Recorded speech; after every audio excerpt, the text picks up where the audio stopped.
Alright, boss, we have an idea. Alright, I love to hear your crazy ideas. We got that Arrowverse thing coming up. We gotta make it pop. We gotta make it sizzle. We gotta make it. You know? Yes, yes, yes. We love the Arrow guy. Now listen here. What if we take, his bow skills, the thing he's known for? Yeah, the thing that we spent so much time building up, so much time and energy we actually spent to make that. Yeah, that. What if we do that, but we get rid of his arrows? Get rid of his arrows, the things that he shoots. We'll give him magic. Great, I know you always come with the best ideas. We'll sign it immediately. Alright, perfect. Now just make the check out to Jack. That's why it's on my hat, so I can remember. How are you guys doing? My name's Jackson. Welcome back to another video. Welcome back to another review. That's what we do on this channel. We review stuff, we play stuff, we do fun stuff. Now, as Garth Brooks says, we do fun stuff. Now, what was that sketch about, you may be asking? If you have no idea, if you sleep under a rock, well, I'll tell you. It's about Crisis. Crisis on Infinite Earths. Now, comic books over the ages have always had their great storylines. Have always had these amazing storylines. That's how we got Endgame. Thanos came from Thanos' war, or whatever that, Infinity War, obviously. And the problem that I have with Crisis on Infinite Earths was that it was set up so brilliantly, and then they just dropped the ball. Or more appropriately, they dropped the bag of arrows. Let's get into it.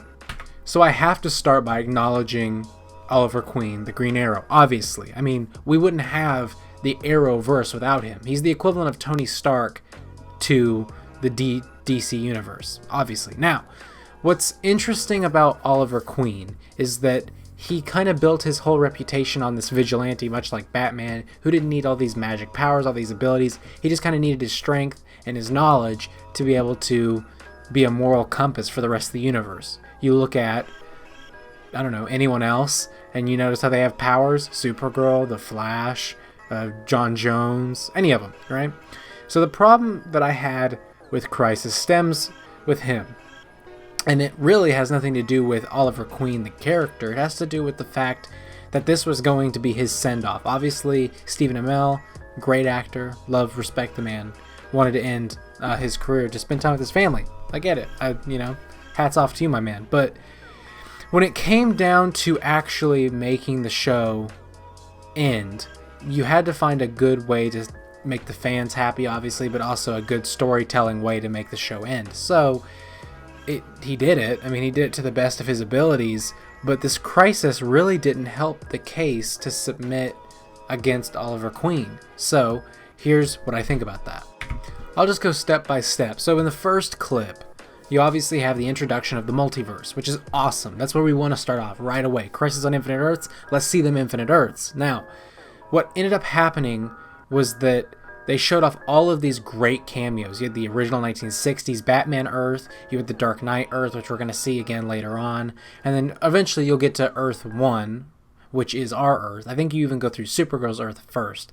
But it's a good. I like that. That's a pro for me. Let's show off what we're talking about first and foremost. And I also love that they actually went out of their way to make the budget for all this happen. And I think it has something to do with the fact that this really was the argument to Endgame. I mean, it was the antithesis to Endgame in terms of let's drive people to the DC universe going forward. So that really is the beginning of it. Then moving on from there, we find out about the Crisis, which if you watch any of the shows, which they did a good job also of branching this, so you didn't necessarily have to watch all of the shows. I did anyway, just because I'm kind of a loser like that. But that to be said, it starts with Supergirl's Earth. Now, Earth 38, and the Crisis has begun, and Superman is in a different place. He's in Argo City, which I don't know how truthful that is to the actual comics, but he's in Argo City. He has his son, his newborn son, and here's my very first problem. It starts pretty much immediately with this series. Argo City is going to be destroyed by the wave that is coming in, right? They send their son in a pod, one singular pod, away from Argo City to land somewhere, like anywhere else, because that place is getting destroyed, obviously. It's a good idea, but maybe they've done it before, and maybe Superman knew he did it before, and there's no mention, there's no emotional connection with sending his kid off in the same pod. Also, they only have one pod again. You'd think if they did this once, they might as well have made 2 pods, or maybe a family pod for all of them to escape in, especially if one of them is Superman himself. But no, we have 1 pod for the kid, he shoots off into space. That's my first problem with everything that's going on. Here's another plus for me, and we'll do this like a compliment sandwich. Here's another plus for me, is that Harbinger, who is Lila in Arrow, plays an important role, right? She actually draws all the heroes together fairly quickly, because it's been a season and a half for most of these shows where we've actually gotten to see the Anti-Monitor / the Monitor, and we've gotten to know what was going to happen. So when it was actually time for things to go off, in part 1 we get everybody. I like that. I like how everyone comes together. This is a crossover. Let's get everything started in part 1, because we have 5 parts, which, I mean, I'm not a big fan of that either, but we'll get to that. Part 1, let's bring them all together. I like that. That is a plus for me. Going along with that same idea, in parts 1, 2, and 3, we basically have the Monitor around. He's a central character. He's no longer just a voice that aids our heroes. But I have such a problem, not with the acting of whoever plays him. In fact, let me look it up right now. Just looked it up. It's LaMonica Garrett is his name. If I said that wrong, I'm sorry about that. But I like his character. I like his acting. I think he really performed well. It really dove me into the Monitor. The only problem is with, I guess, his writing in terms of the presence he gives off to everyone else, because he is this celestial being, right? But the problem that I had, and I kept having, was that he always seemed to come across as just a being that wasn't to be trusted. And Oliver obviously had this in his own show, but they never really resolve it, or if they do, they just say he's the Monitor, he's here to help. And I don't know, I just feel like they could have done so in a deliberate way that made it look like he was a good guy. But the entire time it just seemed as if his lines of affiliation were always gray, if you catch my drift. So he was just always this character that I guess could be trusted, but they didn't really have another choice. So that's kind of how I feel about the Monitor in parts 1, 2, and 3. And my other problem with parts 1, 2, and 3 is that's where it stops for him. Obviously, we get the introduction of the Anti-Monitor later on in part 3 or 4. And we get the storytelling device for the Monitor that he is actually just a time traveler that got sent back to an anti-time, and that's how he created the Anti-Monitor. The problem that I have is that he just drops off after episode 3, and it becomes about the Paragons, which are Sarah Lance, Supergirl, Superman, technically, John Jones, the Flash, the one civilian, and there's one more. I don't remember. But that to be said, it just seemed like he dropped off. Like, what was the point in introducing him, I guess, to start off this event? But it also ends with him, so I don't really understand that.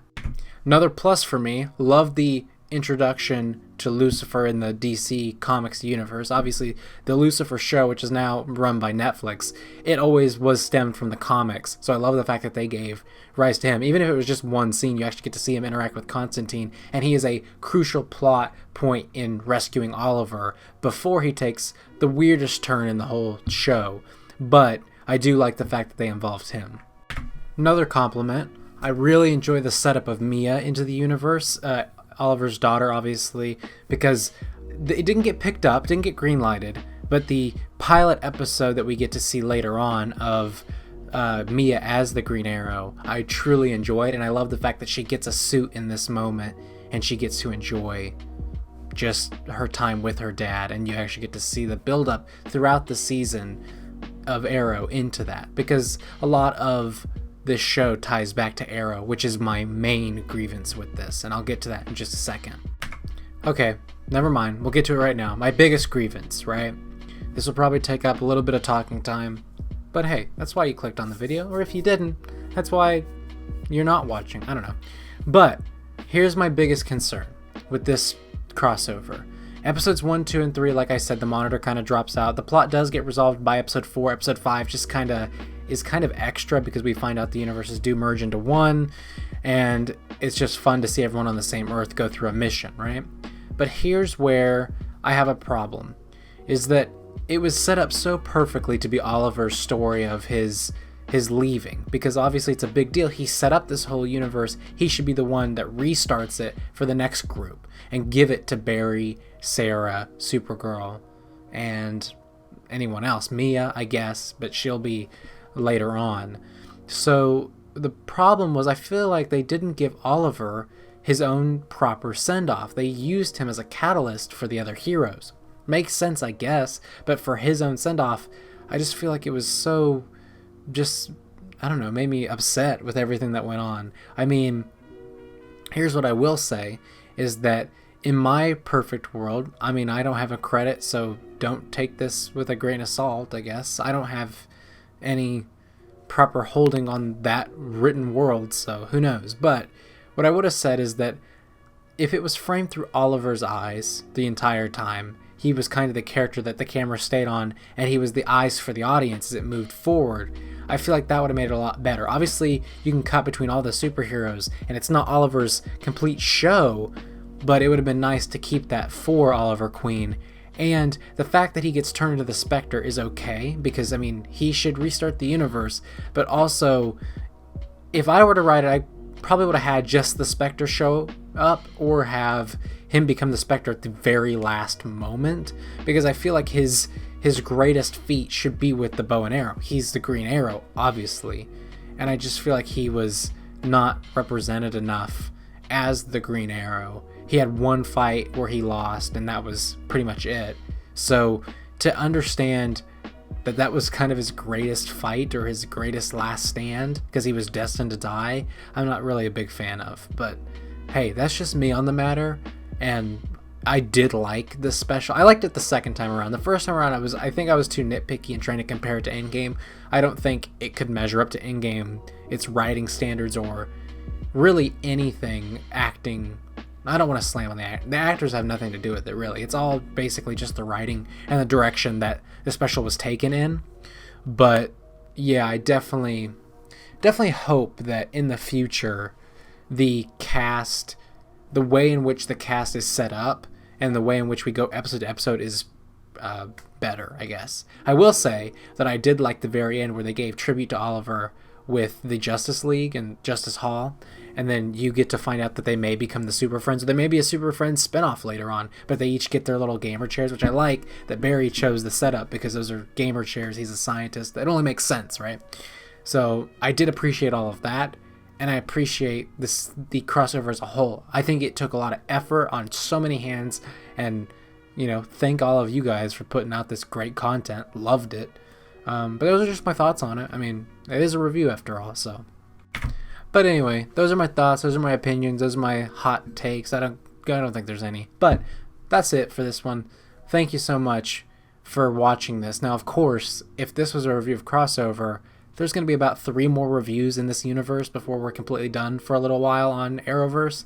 So Thursday, and I just finished it today, so I can say this. Thursday, expect another CW show review. I'll give you a hint.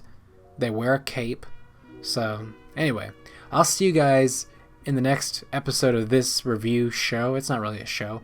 And I'll see you guys in the next episode of Fire Red, and I'll see you guys tomorrow.